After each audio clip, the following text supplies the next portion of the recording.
En esta tercera entrega, entonces, dentro de las adicciones, buscaremos resolver tres preguntas que también se hacen regularmente.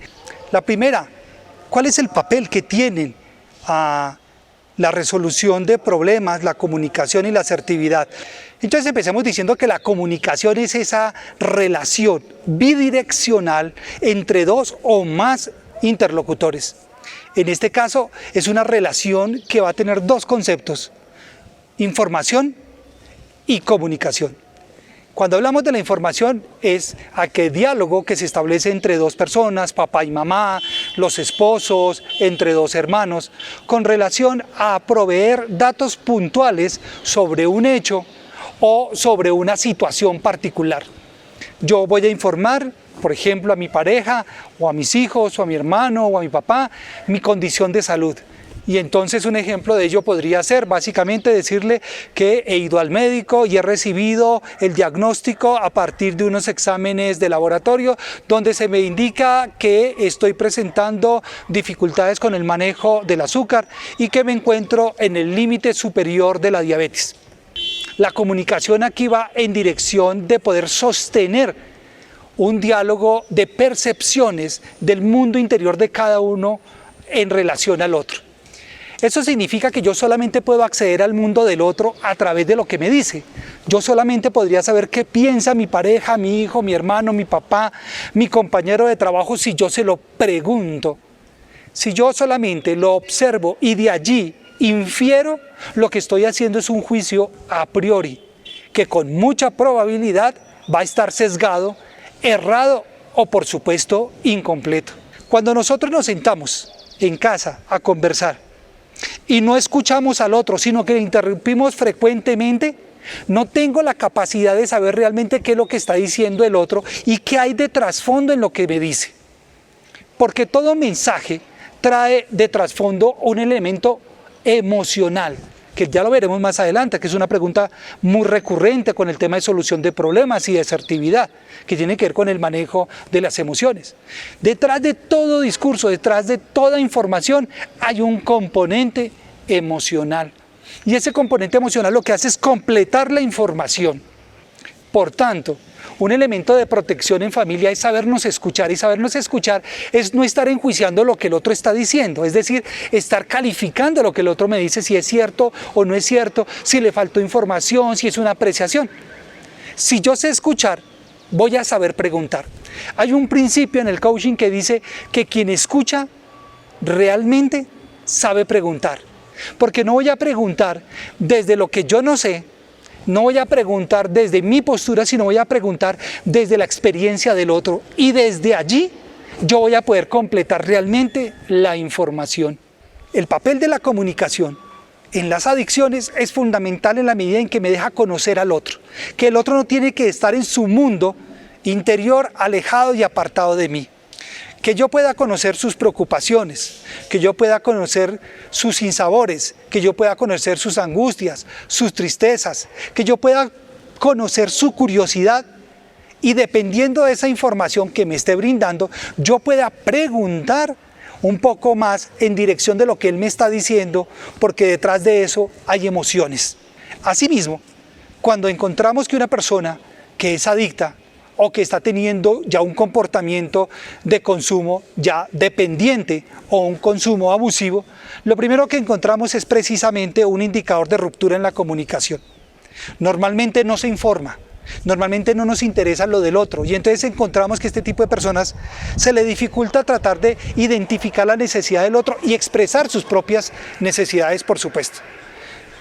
Por otra parte, de manera positiva podemos decir que aquel que ha entrado en un proceso de recuperación de las adicciones, que ha entrado en un proceso de alejamiento del consumo o del uso de una sustancia, o se ha alejado de un comportamiento adictivo, el juego, la pornografía, el video, etc., y empieza a expresar más sus emociones, sus necesidades, a hacer peticiones o a expresar lo que está sintiendo, es más fácil que el otro sepa qué es lo que está necesitando.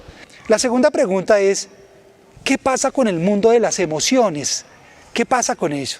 Pues bien, aprender a entender nuestras propias emociones es un proceso de interiorización, es un proceso de autorreflexión, es un proceso de autoconocimiento que hace parte de un indicador de madurez emocional. Hay 3 pasos importantes frente a las emociones. Es ser capaz de identificar la emoción, reconocerla, darle un nombre y expresarla. ¿Cuál es el papel entonces de las emociones en las adicciones? La emoción no mira consecuencias inmediatas. La emoción biológicamente está mediada en ese caso por una glándula que se llama la amígdala, que regula esa emoción. Entonces hay que decir que la emoción que le da un tono a la vida, un sabor a la vida frente a una circunstancia, también tiene un periodo de desarrollo, una curva ascendente y descendente. Eso significa, se han hecho investigaciones, que el desarrollo de una emoción, la curva de una emoción, dura alrededor de 20-25 minutos. Es decir, que el cuerpo experimenta una reacción psicofisiológica ante la situación, llega a un clímax e inmediatamente empieza a descender. Por eso, habrán escuchado ustedes en múltiples ocasiones, de diversas formas, respire, cuente hasta 100. Lo que le está diciendo es permita que el organismo que se activó fisiológicamente y llega al techo por sí mismo descienda. Es decir, que toda emoción que tiene un ascenso va a descender. Solamente des el tiempo. Espere entre 20 y 25 minutos. Esas emociones, como en el caso de las adicciones, terminan siendo justificación para el consumo. Ante una discusión con un ser querido, ante la pérdida del trabajo, ante una situación de demanda y exigencia que genera estrés, pueden haber, por supuesto, allí mediando ¿qué? Pues emociones. Y ante esa emoción surge la impulsividad. Y entonces me voy a fumar un cigarrillo, me voy a tomar un trago, voy a consumir marihuana, voy a consumir una sustancia sintética, etc. Aprender entonces a identificar las emociones. Yo siento. ¿Qué significa esto? Y es que el problema no está en sentir. Yo puedo sentir enfado, por supuesto, tristeza, alegría, perplejidad, angustia, desespero, por supuesto, sino en qué hacemos con lo que estamos sintiendo. Pues esas emociones sirven también de factor de protección ante una adicción, por supuesto. En la medida en que yo aprenda a entender, a reconocer la emoción, a etiquetarla, ponerle nombre de qué es lo que estoy sintiendo y a expresarla, estoy modulando, estoy teniendo control sobre la emoción. La última pregunta entonces a resolver es ¿cómo solucionamos los problemas? ¿Y cómo lo ligamos a la asertividad en el mundo de las adicciones? Vamos a utilizar 4 pasos importantes, la solución de problemas unido con la asertividad. Lo primero es identifica cuál es la situación sobre la cual se quiere conversar. En ese sentido, recogiendo lo que hemos hablado, puede ser a través de que tuvo dificultad con su pareja, ha tenido una demanda o una exigencia por parte del trabajo, está teniendo dificultades en el ámbito académico, está teniendo dificultades con la relación con un tercero o con un familiar o con una persona cercana. El segundo elemento entonces es describe la situación. ¿Y qué es describir la situación? Es como tomar una foto. Imagínense que estamos en este momento y voy a describir la foto que estarían ustedes viendo. Alguien podría decir que Ricardo se encuentra en una zona verde, con unas matas al respaldo, está sentado y que está de día. Eso es describir, hablar de unas características sin juicio. Eso implicaría que el juicio estaría dado en que las matas están secas, que el día está frío, que la silla se ve muy mal arreglada. Esos son juicios. Cuando hablamos de los juicios, ya no estamos hablando de la foto, estamos hablando de la interpretación que yo tengo de la foto. Y tercer paso importantísimo aquí es, describe las consecuencias naturales. ¿Qué es una consecuencia natural? Pues devolvámonos y apelemos al concepto básico de la física. Tomar una hoja, abrir la mano y esta se cae. Y tomar un saco, abrir la mano y se cae. ¿Qué tienen en común estos 3 objetos que son distintos, tanto en su naturaleza como en su materia como tal? Pues muy sencillo. El elemento común es que todos caen por la gravedad. Consecuencia natural, es decir, que no importa de la intencionalidad que yo tenga de abrir la mano, por más intencionalidad que yo tenga, si yo la abro, todo objeto que pierde resistencia va a caer. Eso significa que en la vida todas nuestras acciones traen consigo consecuencias naturales. Cuarto paso, importantísimo, Si yo ya he hablado de las consecuencias, aquí integramos las emociones que expliqué hace un momento. Y aquí voy a utilizar una palabra importante, y esa palabra es yo. Yo siento, yo pienso, yo creo. ¿Por qué? Porque es identificar la emoción en mí, ponerle nombre y expresarla. Entonces, cuando yo soy capaz de decirle al otro, yo siento que, yo pienso que, no le estoy atacando, no estoy teniendo un juicio sobre el otro, le estoy dando a conocer mi mundo interior, mi intimidad, mi emoción al respecto. Quinto y último paso, propon alternativas positivas, proactivas. ¿Qué significa? Que si yo voy a tener un diálogo, recuerden que iniciamos hablando de comunicación, si yo voy a establecer un diálogo con el otro y quiero solucionar un problema de manera asertiva, yo tengo que llevar una propuesta, una alternativa de solución. Y aquí las palabras son bien importantes. La palabra es en la medida de lo posible, te sucederá aquello, etcétera, con una intencionalidad importante. No es que yo le venga a traer la solución al otro, no es que yo le vaya a mostrar el camino al otro, sino que yo me involucro en la situación. Y entonces esa alternativa, que es proactiva y positiva, es para los dos. Asumamos que papá y mamá, o que dos esposos, dos amigos, decidieron encontrarse para ir a cine, establecieron un acuerdo. Sábado, 3 de la tarde o 2 de la tarde, en el centro comercial de la 72, uno se encuentra en la 170 y el otro se encuentra en el Tunal. Y quedaron de encontrarse a las 2:30 para ir a ver cine.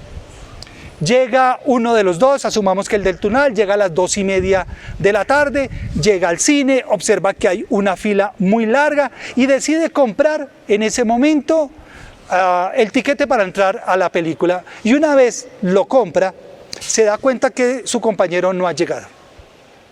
Su compañero está llegando 5 para las 4.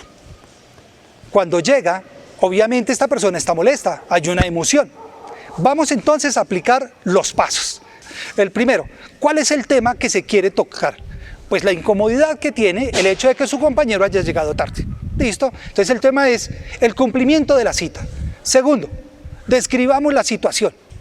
Acordamos ir a cine de 3 de la tarde, llegada a las 2:30, compra del tiquete, llegada tuya 5 para las 4. Tercer paso, consecuencias naturales. ¿Cuáles son las consecuencias de ese hecho? Una primera, que no se puede hacer ya uso del tiquete porque después de que cierren las puertas no se puede entrar. Segundo, que no se puede utilizar el tiquete para la siguiente presentación o para la siguiente función porque solo es válido para esa función de esa hora. Y la tercera es, asumamos que puede entrar. Entonces la tercera sería entrar, pero la película ya lleva 30 minutos de haber iniciado o 40 minutos de haber iniciado. Siguiente paso, yo siento. Ahí la persona le puede expresar al otro diciéndole, yo me siento enfadado, yo me siento irrespetado, yo creo que no valoras mi tiempo. Y ese es su sentir, y el otro le escucha. Y por último, yo debo proponerle alternativas.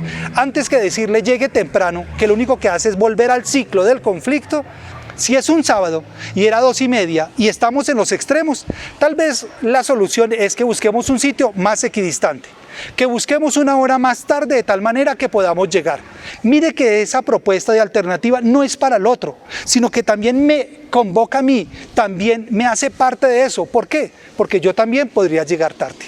Recordemos los 3 aspectos para finalizar. En primera instancia, la comunicación puede actuar como un factor de protección ante la conducta de consumo.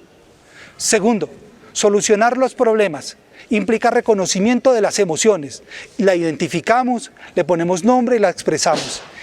Por tanto, solucionar problemas de manera asertiva implica que nosotros no nos centremos en nosotros, sino que seamos capaces de ver al otro como una persona que también está dispuesta a querer cambiar. Esto ha sido por hoy. Muchas gracias y buenas tardes.